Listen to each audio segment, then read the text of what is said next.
Guys మార్కెట్లో option buyer and option seller ఏ బేసిస్లో లాస్ అవుతారో ఎందుకు లాస్ అవుతారో డీటెయిల్గా ఆన్ స్క్రీన్లో ఎక్స్ప్లెయిన్ చేస్తాను చూడండి. నేను ఈరోజు టీసీఎస్ అంటే మాది ఆల్రెడీ హోల్డింగ్ ఉంది, నేను టీసీఎస్ని ట్రాక్ చేస్తున్న చిన్న డిఫరెన్స్ కనిపించింది ఇక్కడ అండి, చూపిస్తాను చూడండి.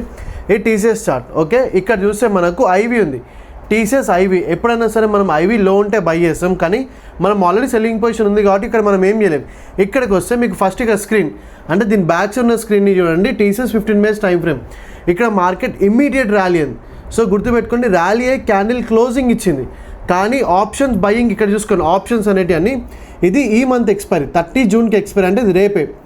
ఇక్కడ చూడండి మార్కెట్ ర్యాలీ అయింది అనుకోండి, ఇక్కడ ఆటోమేటిక్గా పుట్ ప్రీమియం ఏమైపోతుంది, డ్రాప్ అయిపోతుంది, కానీ అంత హెవీ డ్రాప్ కాలేదు, ఇమ్మీడియట్ రికవరీ. మళ్ళీ ఆ ప్రైజెస్కి రాలేదు, ఏదైతే సైడ్ వేస్ అయిందో ఆ ప్రైజెస్కి రాకముందే ప్రీమియం హెవీగా పెరిగింది. ఓకే ఇక్కడ చూసుకోండి. అండ్ నెక్స్ట్ మంత్ దాంట్లో కూడా చూసుకోండి, ఇక్కడ డ్రాప్ అవ్వాల్సింది ప్రీమియం ఏమైపోయింది, ఇంక్రీజ్ అయింది. ఓకే పుట్ సైడ్ వాల్యూస్ అన్నీ ఇంక్రీజ్ అయింది. నెక్స్ట్ క్యాండిల్ కూడా చూసుకోండి, మన కింద క్లోజింగ్ ఇవ్వలేదు. మీరు అనుకోవచ్చు మళ్ళీ అన్న ఇది ఎలా అయినా అవుతుంది కానీ, బట్ ఇది 15 minutes టైం ఫ్రేమే.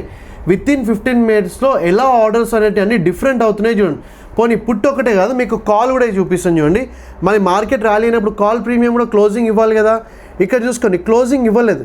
ఎలా రీటైలర్స్ లాస్ అవుతున్నారో చూసుకోండి ఇక్కడ, అంటే గామా బ్లాస్ట్ అయిపోతుంది. ఇన్స్టెంట్గా కాంట్రాక్ట్స్ అన్నీ హెవీ అయిపోయేసరికి ఇక్కడ డిఫరెంట్ ప్రైజెస్ చూసుకోండి, క్లోజింగ్ ఇచ్చినా కూడా ఇక్కడ ఎందుకు రాలేదు మరి. ఓకే సో ఎప్పుడైనా సరే గుర్తుపెట్టుకోండి, ఆప్షన్ బయింగ్ చేస్తున్న ప్రతిసారి కొంచెం జాగ్రత్తగా చూసుకొని ఎంట్రీ ప్లాన్ చేసుకోండి. ఇలాంటి వాళ్ళనే మీరు ఆప్షన్ బయర్స్లో చాలామంది లాస్ అవుతున్నారు. నా సెల్లింగ్ పొజిషన్ ఉంది కాబట్టి నో ప్రాబ్లం.